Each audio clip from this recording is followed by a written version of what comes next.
أعوذ بالله السميع العليم من الشيطان الرجيم. بسم الله الرحمن الرحيم. السلام عليكم ورحمة الله وبركاته. الحمد لله الذي أرسل رسوله بالهدى ودين الحق ليظهره على الدين كله وكفى بالله شهيدا وكفى بالله وكيلا. اللهم صل وسلم وبارك على محمد وعلى آله وصحبه ومن تبعهم بإحسان إلى يوم الدين. أما بعد، فيا عباد الله اتقوا الله، أوصيكم ونفسي بتقوى الله، فقد فاز المتقون. رب اشرح لي صدري ويسر لي أمري واحلل عقدة من لساني يفقه قولي. ربنا زدنا علما وارزقنا فهما. وقال الله تعالى في كتابه العزيز: أعوذ بالله من الشيطان الرجيم. يا أيها الناس إنا خلقناكم من ذكر وأنثى وجعلناكم شعوبا وقبائل لتعارفوا إن أكرمكم عند الله أتقاكم إن الله عليم خبير. Wahai manusia, sesungguhnya kami jadikan kamu daripada laki-laki dan perempuan, dan kami jadikan kamu daripada bangsa-bangsa dan puak-puak, lita'arafu, semoga kamu saling kenal mengenal. Orang yang mulia di sisi kamu adalah orang yang paling bertakwa. Sesungguhnya Allah itu Maha bijaksana, Maha mengetahui dan Maha mendalami. Sadaqallahul azim. Pertamanya, marilah kita memanjatkan syukur pada Allah Subhanahu wa ta'ala. Alhamdulillah, pada pagi ini dapat kita bertemu. Dalam satu hadis Nabi SAW, hadis itu adalah daripada Abbad bin Kathir Asy-Syami. Katanya, sami'tu abi yaqulu, aku dengar bahawa ada cerita yang diceritakan oleh bapakku. Katanya, sa'altun Nabiyya sallallahu alaihi wasallam, aku bertanya kepada Nabi sallallahu alaihi wasallam, iaitu Abbad bin Kathir Asy-Syami ini tanya Nabi.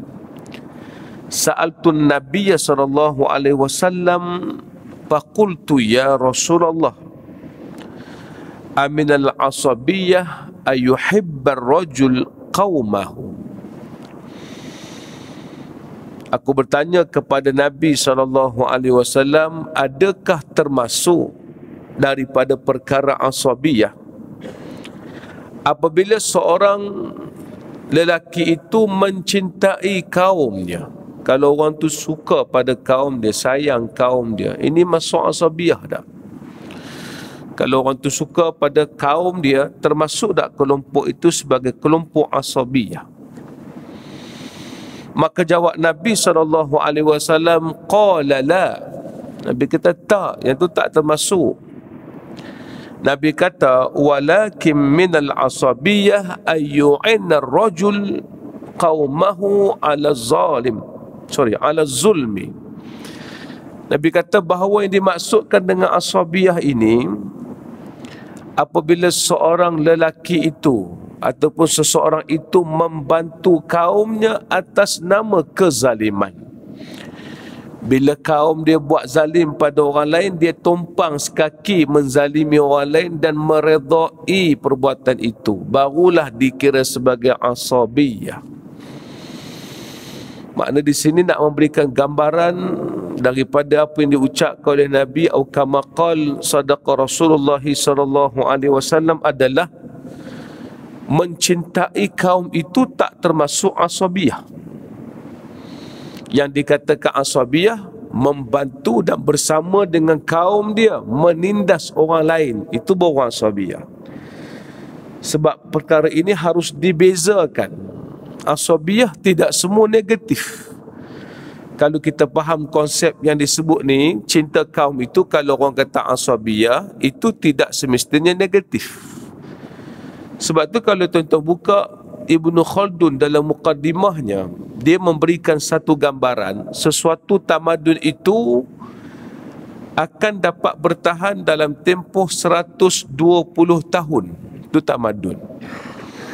Dan itu terbukti. Itu bukan satu benda yang disebut gitu ya, tapi itu terbukti. Sebab kalau tuan-tuan tengok apa yang terjadi, kalau kita ambil di Nusantara ni sendiri, tamadun Melayu Melaka dulu, tahun ataupun jumlahnya ataupun tempohnya adalah 110 tahun. Bermula daripada para miswara sampailah kepada Sultan Mahmud, 110 tahun. Kemudian datang Portugis. Portugis duduk juga lebih kurang 130 tahun.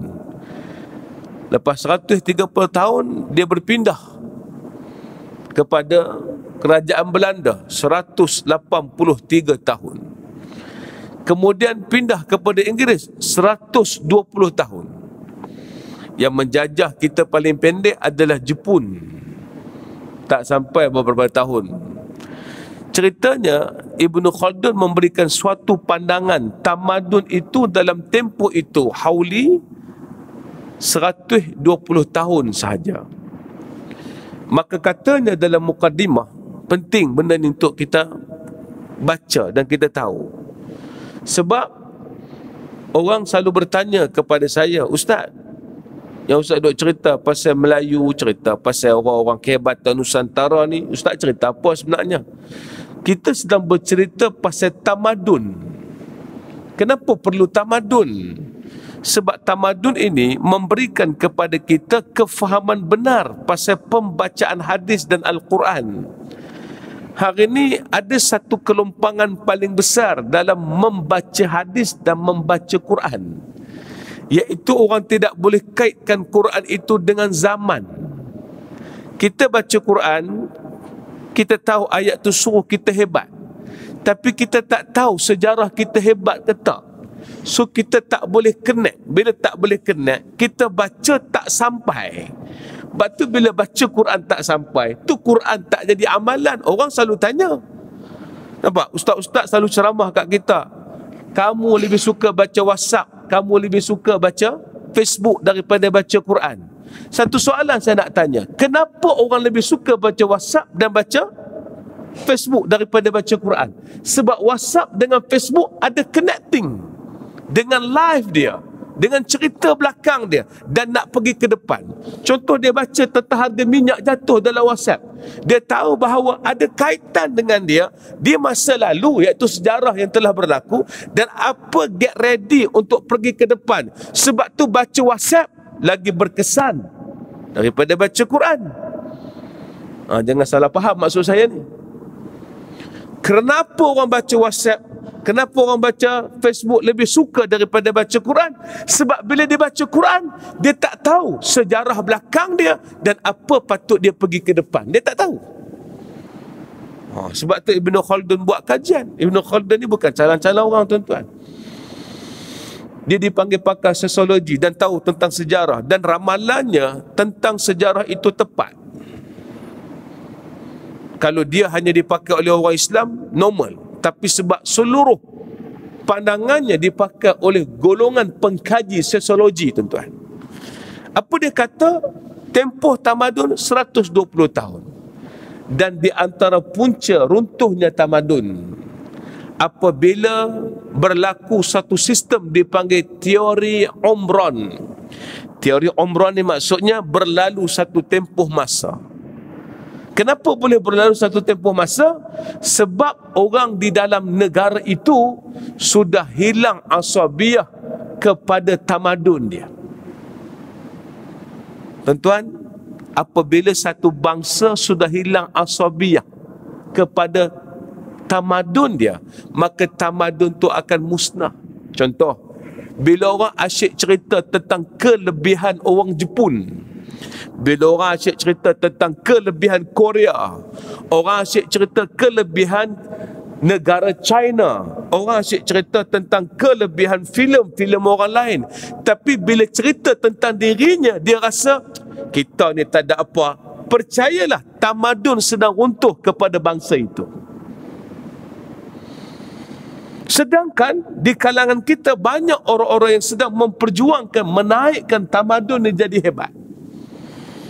Sebab tu sahabat Nabi tadi tanya, aminal asabih ayuhibbar rajul qaumahu, kalau aku cinta kaum aku, suka bersatu dengan kaum aku, ada satu pandangan kami nak naikkan balik kaum kami, asabih ada? Nabi kata la. Nabi nak beritahu, pada pandangan orang itu asabiyah, tapi bagi Nabi itu bukan asabiyah yang negatif. Semoga ada perasaan, semoga ada kekuatan. Sebab kok mana pun tuan-tuan jangan nafikan, Islam berkembang, Islam boleh bertahan baik sampai zaman khulafa. Islam jadi hebat di zaman khulafaur rasyidin. Tapi lepas tu zaman monarki, zaman khilafah yang berkaitan dengan soal dinasti tuan-tuan, kerajaan-kerajaan Umayyah, Abbasiyah, ada Osmaniyah, ada Ayubiyah, ada Mamalik. Kerajaan-kerajaan ni mereka terdiri daripada kelompok asabiyah. Asabiyah macam mana? Tubuhkan kerajaan Mamalik daripada orang-orang yang dulu menjadi hamba sahaya. Mamluk masuk kerajaan itu. Mereka dulu hamba-hamba, kemudian raja bebaskan. Lepas tu mereka menjadi penguasa. Mereka panggil kerajaan mereka Mamalik dan mereka memerintah lama di Mesir. Kerana mereka kumpulkan kekuatan. Dulu kita hamba, hari ini kita bantu Islam. Semoga dengan apa yang kita dapat dulu, kita boleh bawa pergi jauh. Orang kenal sejarah dia, dia pergi jauh, tuan-tuan. Sebab tu saya hari ini di mana-mana sedang kempen kenal balik jati diri. Sebab tu saya sebut dalam Jumaat hari itu, bagaimana bila sebut sejarah, para pengkaji tanya ataupun memberikan nafas, apa maksud sejarah. Jangan salah faham tuan-tuan. Saya takut ceramah saya disalah faham. Orang kata ustaz tu ngajak pasal Melayu. Tak tuan-tuan, jangan salah faham. Kita tak ngajak pasal Melayu pun. Kita tak ngajak pasal buku sejarah.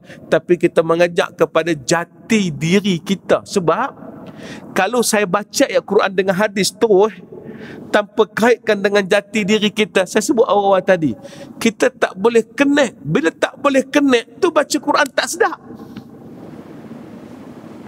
baca hadis tak sedap. Tapi bila boleh connect, cara nak connect tu adalah tahu sejarah kita, tahu kehebatan kita, tahu apa yang kita ada, tuan-tuan. Baru bila kita baca Quran, kita tahu, oh ayat ni kena mengena dengan aku, dengan keluarga aku, dengan nasab keturunan aku. Barulah boleh buat satu perancangan nak pergi ke depan. Tuan-tuan, hari ni orang tuduh kita macam-macam, tapi kita tak jawab dan kita mengiyakan. Orang tuduh kita malas, kita pun ya, betul lah Melayu malas. Kita jawab terus, kita tak bagi jawapan. Apa maksud Melayu malas? Apa maksud yang dikatakan orang kita ni tak cerdik, tak pandai? Apa maksud orang kita ni tak pandai berniaga? Apa maksud di kalangan kita ni pecah amanah banyak?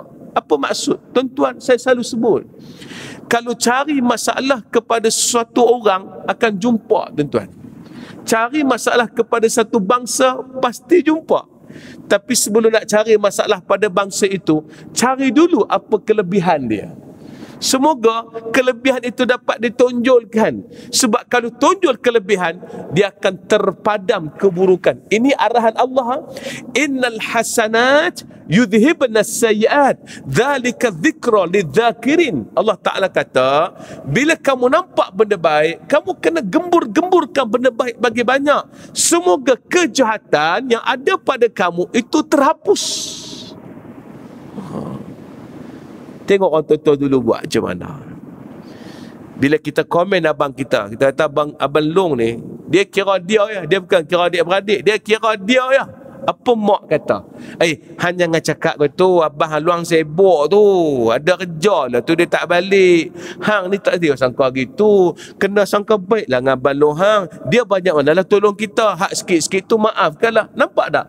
Mak kita dulu ajar, ada saja kelemahan, tutup titik kelemahan tu. Cari benda baik, cerita pasal dia. Semoga jangan nampak dia lemah.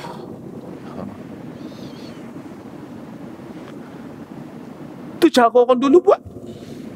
Tapi kita hari ni ada satu budaya. Orang naik saja satu cerita kita, kita pula tambah keburukan itu. Sebagai contoh, orang pun kata, ni masuklah orang-orang duk ceramah berkena nada juga sebut. Orang Melayu nagi dadah ramai. Nagi dadah ramai. Orang paling ramai menagi dadah Melayu. Saya tanya balik persoalan tu. Betulkah penagih dadah itu ramai orang Melayu? Sebab bila kita nak kata penagih dadah tu ramai orang Melayu, kita compare dengan siapa? Apa parameter kita? Di mana ukuran kita? Saya pun tanya balik. Benarkah orang menagih dadah itu ramai bila di-compare dengan orang tak menagih dadah? Betul tak tuan-tuan? Orang menagih dadah lebih ramai ke orang tak menagih dadah lebih ramai? Orang tak menagih lagi ramai. Sebab apa pergi compare dengan orang menagih dadah dengan orang tak menagih dadah? Memang dia akan nampak negatif. Orang akan nampak orang Melayu lebih banyak duduk pusat serenti daripada buat kejayaan di atas muka bumi. Nampak tak? Compare dengan siapa? Kita tanya balik. Ustaz tak compare dengan China, compare dengan India. Compare yang tak fair. Kenapa tak fair? Orang Bumi Putra hari ni di tanah Melayu pula, di Malaysia tuan-tuan, jumlahnya 69%. Orang Cina 20%. Orang India 7%. Kalau kita compare dalam bentuk macam tu, sampai bila-bila pun penagih dadah tu ramai orang Melayu. Pasal mereka duduk di Nusantara ini, duduk di tanah Melayu ni, duduk di Malaysia ini, jumlah mereka hampir 70% kini. Ini data tahun 2018 tuan-tuan. China dah kurang daripada jumlah sekian jadi 20% sahaja. Mereka jumlah mereka lebih kurang 6 juta orang tuan-tuan. 6 juta orang nak compare dengan hak jumlahnya yang 70%. Oh, memang tak fair. Kenapa orang buat cerita ni? Bagi top nagi dadah ramai orang Melayu. Saya nampak ini propaganda. Propaganda ni nak matikan tamadun. Kenapa nak matikan tamadun? Sebab bila satu-satu bangsa itu rasa bangsanya lemah, dia tak sanggup mengaku dirinya bangsa itu. Akhir sekali lebih berbangga, lebih baik ikut Jepun. Sebab tu Syekh Ahmad Fatani sebut, suruh mengaji sejarah. Sebab perkataan sejarah itu diambil daripada perkataan Arab, namanya syajarah. Syajarah, pokok. Apa pokok kita? Apa teras kita? Apa akar kita? Apa dahan kita? Percaya tuan-tuan, kalau tuan-tuan mencari solusi untuk kita menggunakan kaedah bangsa lain, sampai bila pun bangsa kita akan nampak lemah tuan-tuan. Saya ulang balik, Kalau salah faham tuan-tuan, ini bukan cerita pasal kebangsaan. Ini cerita pasal Allah yang jadikan bangsa. Allah nak suruh setiap orang itu tahu bangsanya. Kan ayat yang saya baca mula-mula tadi surah Hujurat ayat 13. Lita'arafu, kena kenal kamu tu siapa. Kalau kenal tuan-tuan, barulah kita tak gundah gelana tuan-tuan. Seorang pencatat tuan-tuan, seorang penulis namanya Simon Allegan. Simon Allegan ni ditulis dalam Far Eastern Economic Review tuan-tuan, tahun 99. Dia cerita kedudukan Melaka zaman tu. Kenapa kita ambil Melaka? Kenapa tak ambil cerita lain? Sebab tamadun kita mati lepas Melaka. Tuan-tuan bayang tengok, kita ada kapal paling besar namanya Jong. Kapal tu kita tak nak tengok. Tapi kapal itu pernah ada catatan di dinding-dinding dalam kerajaan Sriwijaya. Sriwijaya ni kerajaan Melayu tuan-tuan, tapi tak Islam. Sebab tu tuan-tuan, kenapa para miswara datang sampai ke Melaka dan kemudian boleh buat pelabuhan hebat? Kenapa? Orang tak pernah tanya. Dia bukan tiba-tiba, bukan tiba-tiba dia terfikir dia buat. Tak. Sejarah dia. Dia anak Raja Sriwijaya. Ketika Sriwijaya diserang oleh Majapahit, sebelum tu Sriwijaya adalah kerajaan perdagangan. Mereka pernah bawa barang sampai ke Afrika tuan-tuan. Mereka ditemui di Aden, orang putih panggil Aden, namanya Yaman. Pusing tuan-tuan, di mana saja ada kapal, di situ ada orang Melayu. Cerita ni tak ada dalam buku sejarah kita. Cerita ni saya dapat balik kerana ada pensyarah daripada Atma yang kumpulkan benda ni. Mereka bertengkur lumu pergi tengok contoh-contoh kapal yang berada dalam kerajaan Sriwijaya dulu tuan-tuan. Akhir sekali bila Majapahit dah serang Sriwijaya, Raja Sriwijaya minta anaknya selamatkan diri. Nama anaknya Paramiswara. Anaknya ni sudah ada ilmu perdagangan, ilmu menguruskan, ilmu untuk bermuamalah dengan orang, tapi belum Islam. Sebab tu tuan-tuan pernah tanya atas soalan, kenapa Paramiswara masuk Islam begitu mudah? Sebenarnya tidak mudah. Cuma sebab kita selalu belayar, kita bertemu dengan orang-orang Arab dan kita pernah muamalah, tahu agama mereka apa, dah lama-lama tahu kondisi agama tu macam mana. Bila diajak terus sahut, kerana agama itu sudah dikenali sebelum masuk. Lepas tu seorang profesor, seorang doktor, nama Dr. Hasanuddin Mat Yusof, dia timbulkan satu persoalan. Dan saya berjumpa kajian dia. Dia kata, adakah kerajaan Melayu Islam, bukan, kerajaan Melayu sebelum Islam dulu membantu kerajaan Sultan Salahuddin Al-Ayyubi? Sultan Salahuddin tu perang dengan Salibiyah. Masa perang dengan tentera salib tu, ada tak unsur-unsur orang-orang kita di Nusantara bantu dia? Jawapannya ada. Sebelum Paramiswara masuk Islam, ada seorang raja masuk Islam, namanya Durbar Raja. Dia duduk di Kedah tuan-tuan, memerintah kerajaan Kedah tua. Masa sebelum Melaka jadi pelabuhan, Kedah tua lah pelabuhan antara tempat terawal. Maka orang-orang Arab ambil rempah daripada Kedah tua, bawa rempah itu pergi sampai ke pemerintahan Salahuddin Al-Ayyubi. Rempah ini dijual, maka kekayaan itu digunakan untuk beli senjata. Bukti kata bahawa ada hubungan dengan orang Arab tadi. Durbar Raja masuk Islam dan tukar namanya kepada Sultan Muzaffar Shah, dan makamnya ada di Kedah tuan-tuan. Nak bagi tahu ada connecting yang saya nak cerita.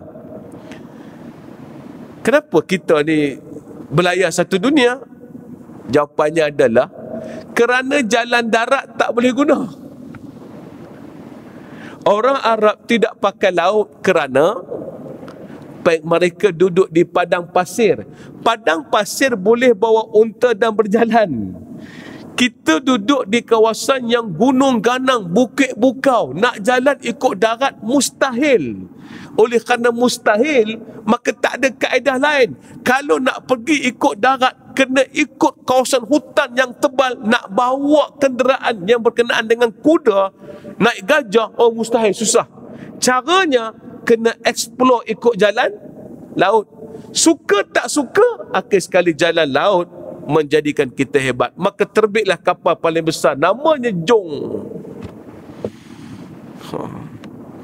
Ni bukan saya kata tau, ini pensyarah profesor daripada UPM kata, mereka buat kajian khusus pasal kapal ni. Ustaz, apa kena-mengena kapal tu dengan kami zaman sekarang? Nak suruh kami buat kapal kan? Tak. Sebab tu orang kita kalau buat pembuatan, dia paling hebat. Bak design, dia paling hebat. Bak cari teknologi, dia paling hebat. Sebab itu DNA dia. Kapal kedua sikit kecil namanya Rolly. Rolly ni yang digunakan oleh tuah untuk ambil gajah daripada Thailand. 5 ekor gajah dimasukkan dalam Rolly dan Rolly itu tak tenggelam. Kapal Rolly tuah itu dipanggil Mendam Berahi. Paling mustahak, kapal Rolly itu tidak ada paku. Tidak dipaku dengan paku. Hanya diikat dengan gunakan sabut. Tapi sangat kuat kerana teknologi itu dikuasai oleh orang kita, tuan-tuan. Maka bawa daripada Siam, tuan-tuan, 5 ekor gajah. Masa yang sama, tuah bawa kapal Rolly ini pergi sampai ke Rom, tuan-tuan. Tapi Rom yang dimasukkan itu adalah Konstantinopel. Kan disebut dalam catatan, pergilah ke Rom yang rajanya beriman. Maksudnya Sultan Muhammad Al-Fatih. Sultan Muhammad Al-Fatih sezaman dengan Sultan Mansur Shah. Pernahkah orang bertanya satu soalan? Ketika Sultan Muhammad Al-Fatih buka Konstantinopel, macam mana keadaan kerajaan Islam ataupun kerajaan Islam di Melaka pada masa itu? Orang tak nak tanya. Lepas tu beramai orang cerita Sultan Muhammad Al-Fatih buka Konstantinopel, tapi dia tak pernah cerita pun apa sedang jadi pada Nusantara. Tak pernah. Maka sambungannya, Zafir Ozkan sebut, masa Sultan Muhammad Al-Fatih berjaya buka Konstantinopel 1453, maka terbuka jalan perdagangan ke Eropah. Bila terbuka jalan perdagangan ke Eropah, maka barang-barang perlu diniagakan di Eropah. Sultan Muhammad Al-Fatih tahu kepakaran Osmaniyah adalah perang. Osmaniyah ni dia tak macam Abbasiyah, dia tak macam Umayyah. Umayyah buka berniaga, Abbasiyah buka ilmu. Osmaniyah kejayaannya adalah buka dan perang. Tapi kecerdikan Sultan Muhammad Al-Fatih adalah dia tahu bila berjaya buka Konstantinopel, terbuka perdagangan di Eropah. Perdagangan sampai ke Venice yang dikuasai oleh Rom. Perdagangan sampai ke Iskandaria, kerana Iskandaria itu pada masa itu Alexandria, tuan-tuan, adalah kawasan Rom, tuan-tuan. Perniagaan rempah dikuasai oleh Sultan Muhammad Al-Fatih. Zafir Ozkan kata 1471 nak cari sumber rempah yang terbaik dan banyak, dihantar surat kepada Sultan Mansur Shah. Sultan Mansur Shah berjanji akan memberikan bekalan secukupnya kepada Sultan Muhammad Al-Fatih untuk dia berniaga. Tak cukup dengan bekalan itu saja, nak minta semoga setia sungguh, tak berpisah. Akhir sekali Sultan Muhammad Al-Fatih minta semoga anak perempuannya, ni bukan saya kata, Zafir Ozkan kata, seorang pencatat daripada Turki, seorang penulis pada Turki.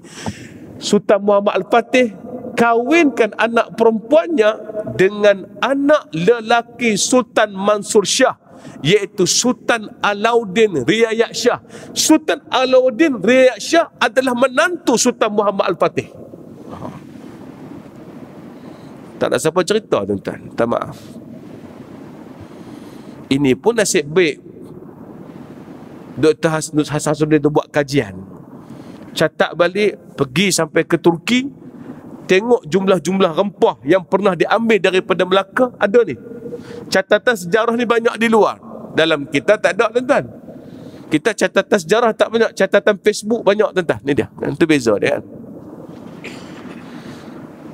Akhir sekali daripada catatan ini menunjukkan apa? Oh, kita tidak berada di bawah, tuan-tuan. Ketika dunia sedang terlibat dengan perniagaan dan bisnes, kita pun involve salah satunya.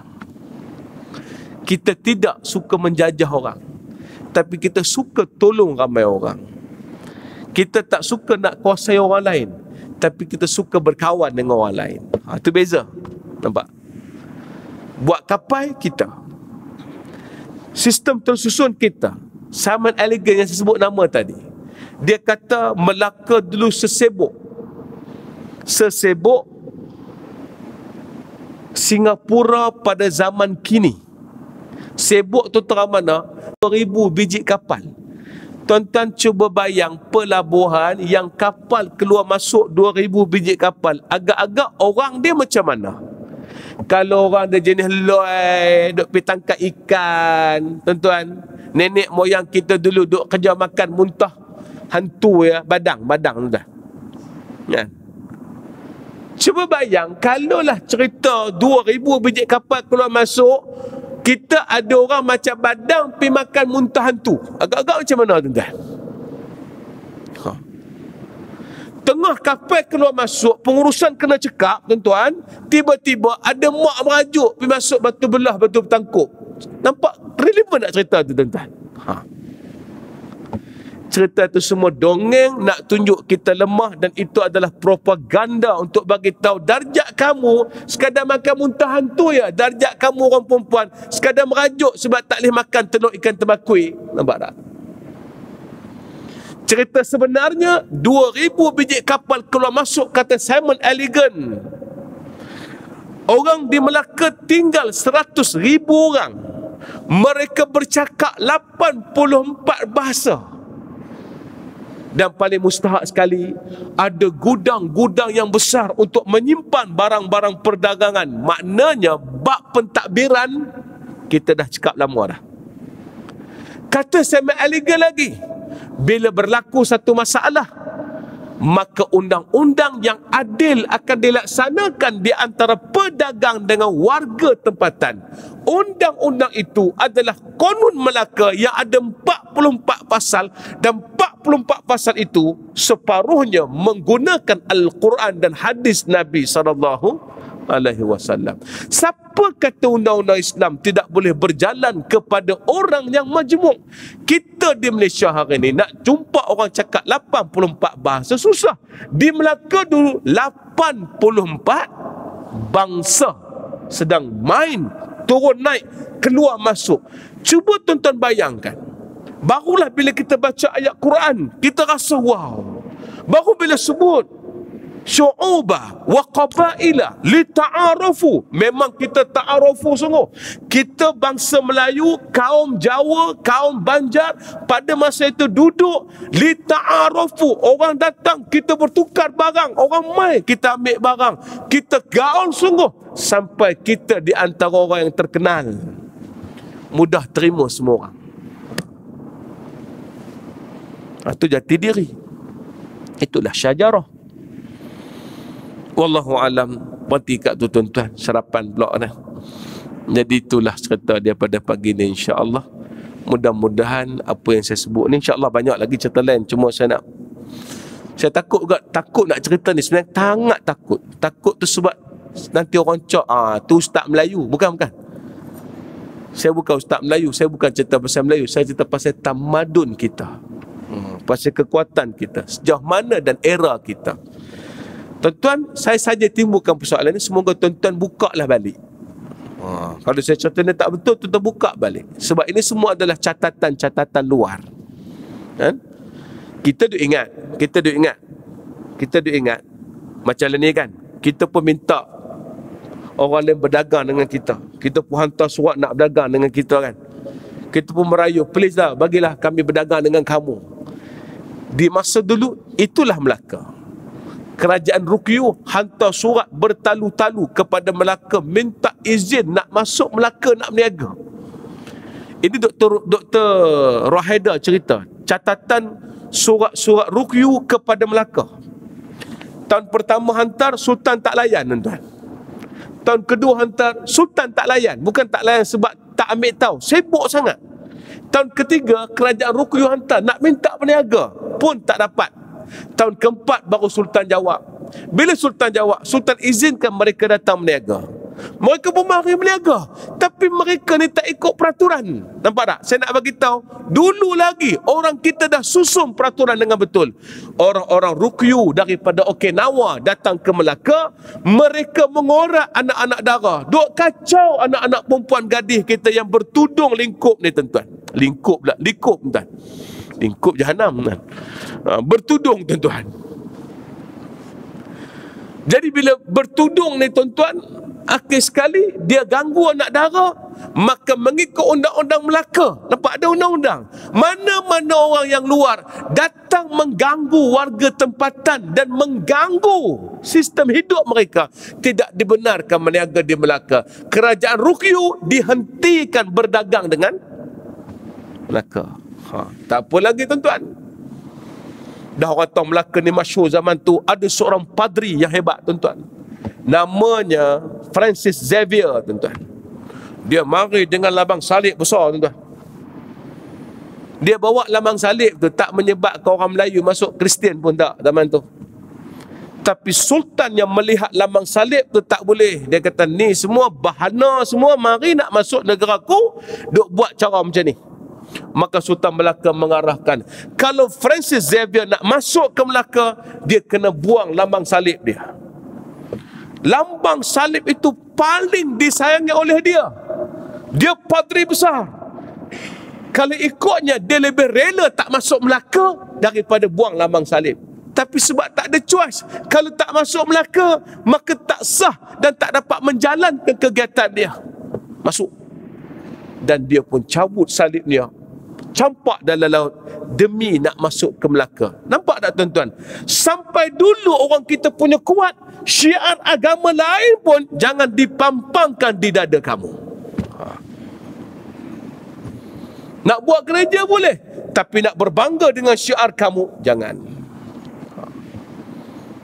Itu cara orang-orang kita dulu. Adakah kita bercakap kasar? Tak. Kita lembut, tuan-tuan. Berbahasa lembut, cakap berlapik-lapik. Bila berbicaranya sangat-sangat sopan. Nampak? Bila kita memberikan satu-satu pandangan, kita tidak berterus terang. Kita menggunakan kaedah uslub kinayah. Nampak? Sebab kita pernah ada tamadun. Kenapa cerita bab ni? Semoga kisah ini membangkitkan semangat kepada anak-anak muda kita. Semoga fight balik. Ini bukan cerita kita nak bangun tamadun. Ini untuk kita kembalikan semula tamadun ini, tuan-tuan. Saya yakin orang lain kalau tahu kedudukan ni dan tahu kita fight balik, percaya tak satu hari mereka akan nak bersama dengan kita. Sebab sistem yang kita ada terlampau kemas. Kita connect pula dengan Islam, kita terbaik terus, tuan-tuan. Yang Nabi marah, berjuang bangsa tolak Islam. Tuan-tuan marah, sibuk cerita pasal Melayu, sembahyang dah, Islam tah ke mana. Tu kita tak nak. Sibuk berjuang cerita Melayu, duk desak bunuh orang Cina. Tu tak betul, tuan-tuan. Kita tak nak yang tu. Sebut Melayu, duk maki orang-orang India. Tu tak betul, tuan-tuan. Itu yang tak betul. Yang betul apa dia? Ayo, bangunkan balik tamadun bangsa dan agama ini. Semoga sehebat dulu. Maka bila kita letak balik perjalanan ini, orang lain datang tumpang semula, tuan-tuan. Mereka nak bersama semula. Akhir sekali, mereka masuk Islam. Cerita terakhir. Tuan-tuan, orang kata macam mana nak dakwah orang lain masuk Islam?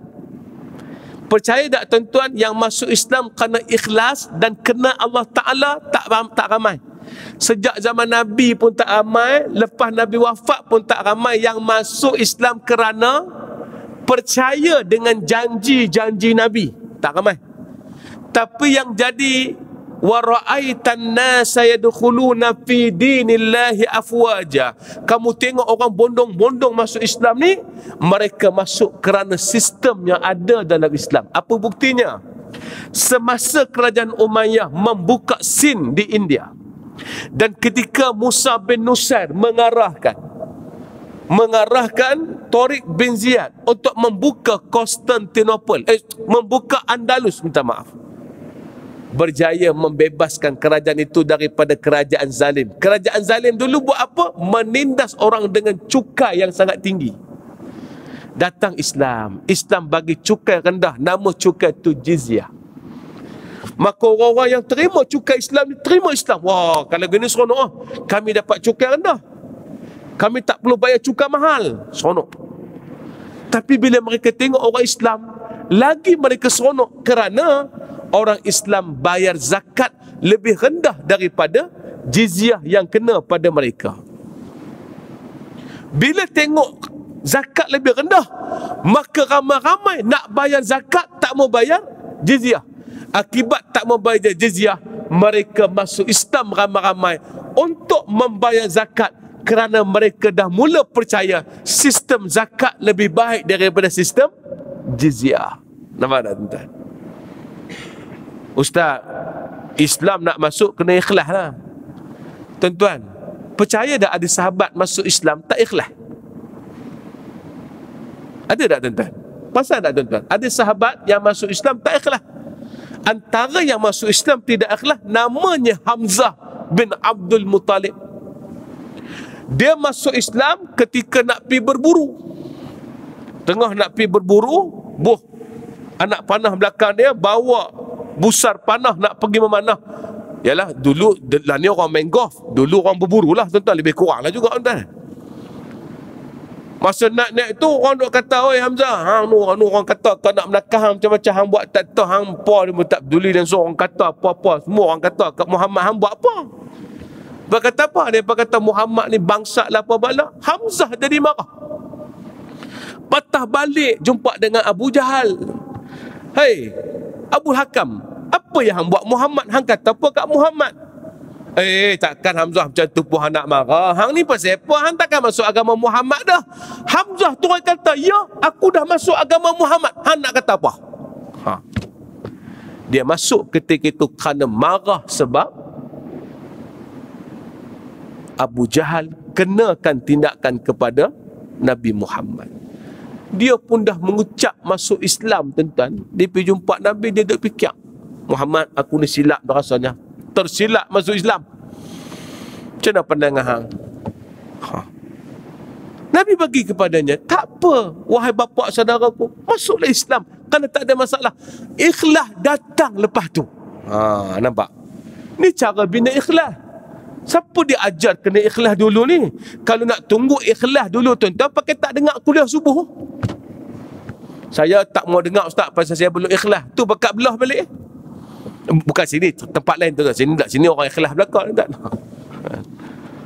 Nak tunggu ikhlas, pakai tak ada. Ikhlas akan datang lepas kita buat. Jadi mereka tengok sistem, dah masuk, dah gaul, dah tengok, wow ini Islam, hak dia ada lagi best, nampak? Memperkenalkan sistem yang ada benefit kepada orang itu, akhir sekali dia akan involve dengan agama, tuan-tuan. Kita kena kuat semula kalau kita nak orang lain bersama dengan Islam. Saya yakin yang tu. Batu ucapan saya ni, saya target lagi 20 tahun orang Islam menguasai kembali. Ekonomi berada di tangannya. Tanah-tanah ini berjaya dibeli balik untuk diletakkan di bawah kekuasaan Islam. Boleh ke ustaz beli tanah-tanah ni, ada duit ke? Tuan-tuan, Tan Sri Ali Hashim, seorang pejuang ekonomi Islam yang sangat hebat. Almarhum ni, dia memperkenalkan namanya wakaf korporat, tuan-tuan. yang disebut di wakaf Johor, berwakaflah dengan Johor, dengan amanah Johor kan. Amanah ke apa? Di wakaf Johor, wakaflah dengan Johor. Johor memberikan kesempurnaan pada wakaf. Semalam saya jumpa dengan orang Johor, dia cerita daripada wakaf Johor ini, dia beli banyak tanah, dia naikkan bangunan, dia bagi orang-orang Islam kita menyewa di bangunan itu, menyebabkan mereka ada perniagaan dan bayar sewa bulan-bulan. Duit itu tidak mati kerana wakaf tu mati, tapi duit itu menyebabkan wakaf tadi berjalan. Orang kita bila sebut wakaf, Ustaz, saya nak wakaf Quran. Saya kata tobatlah pakcik, jangan duk wakaf dah Quran . Wakaf benda yang umat boleh tumpang. Oh Ustaz, Quran kita boleh tumpang? Ya. Tapi wakaf itu mesti ada dua value. Satu pahala, satu ekonomi. Sebab tu dipanggil sistem ekonomi Islam adalah wakaf dan juga zakat. Jangan takut, kita boleh naik balik bila kita betul install kita. Kalau install tak betul tuan-tuan, yang itulah cerita apa pun lemah, dan akhir sekali kita mati. Ingat, Dajjal akan datang, tapi bukan masa untuk takut dengan Dajjal. Ingat, mati akan datang, bukan masa untuk fikir pasal sakitnya mati. Yang kena fikir apa persediaan untuk mati. Antara persediaan untuk mati, kena train orang-orang lain meninggalkan legasi yang sangat hebat, kemudian bagi fakta yang betul agar mereka bangun kembali, insya-Allah. Saya cukup kat tu, insya-Allah. Tak mau panjang dah. Tadi janji tak mau panjang, terlajak sikit tuan-tuan. Minta maaf. Mudah-mudahan Allah bagi rahmat dan kebaikan pada apa yang kita bincang. Mudah-mudahan orang di sini yang terbaik bangun tuan-tuan, kerana orang lain nak tengok. Saya selalu sebut, orang-orang kita ni perangainya ang pilu nang kok kang, tuan-tuan. Tuan-tuan faham tak maksud ang pilu nang kok kang ni? Orang kita ni perangainya ang pilu nang kok kang. Dia jenis hang pi dulu, kalau berjaya aku ikut belakang. Nampak tak? Orang ni kalau berjaya dulu tuan-tuan, macam tuan-tuan ni dah buat dulu, orang lain akan follow. Sebab ada kelebihan pada kita, kita pandai tiru orang. Mudah-mudahan orang akan tiru kita. Jadi kita kena kuat tuan-tuan. Yang mendengar kuliah subuh ni kena kuat, kena bagi manfaat ni kepada orang di bawah, insya-Allah. Saya target lagi 20 tahun kita kuasai balik semua ni, insya-Allah. Kenapa 20 tahun?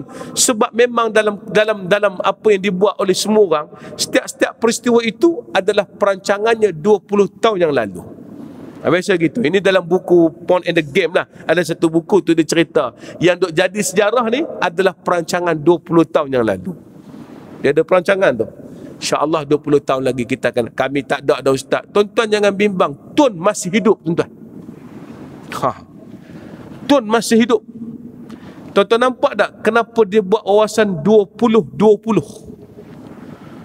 Dia punya fikir dia sampai tahap aku mesti hidup sampai aku boleh buka. Kan dia ada tempat yang dia simpan surat dia kan. Mana tu tempat dia? Dia nak buka surat tu, nak buktikan 20-20 dia masih boleh hidup dan dia willing nak hidup. Tuan-tuan juga kena willing nak hidup. Jangan tuan-tuan kata saya ni ustaz kata tahun depan mati dah. Itu bahana. Kena willing nak hidup tuan-tuan. Sebab umur panjang bukan sebab apa, sebab ada perasaan nak terus hidup. Jangan berhenti berfikir untuk hidup. Kerana Allah tak suka orang fikir mati tak ada sebab. Mati biar bersebab tuan-tuan. Wallahu alam. Assalamualaikum warahmatullahi wabarakatuh. Bismillahirrahmanirrahim. Alhamdulillah alamin. Hamdan yuwafi ni'amahu wa yukafi'u mazidah. Ya Rabbana lakal hamdu kama yanbaghi li jalali wajhika wa azimi sultanik. Allahumma faqihna fid din wa alimna bit ta'wil.